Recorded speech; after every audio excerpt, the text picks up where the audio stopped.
ತರುವಿನ ನೆರಳು ಕೊಡುವಂತ ಸುಖವು ಕೊಡುವನು ಕೃಪೆಯ ದಿನವು. ಸ್ಥಿರ ಇರುವ ಮನ ಎನಗಿರಲಿ ಶರಣಾಗತಿ ಎಂದು ಬರಲಿ.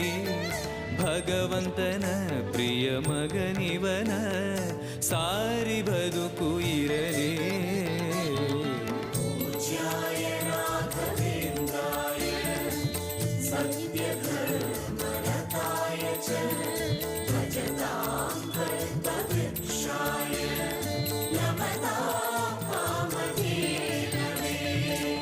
ಆಲಯವೆಂದರೆ ಮಂತ್ರಾಲಯವೇ ಬೇರೆ ನಾ ಅರಿಯಲಾರೆ.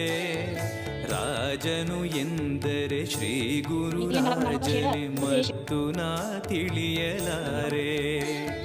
ಆಲಯವೆಂದರೆ ಮಂತ್ರಾಲಯವೇ ಬೇರೆ ನಾ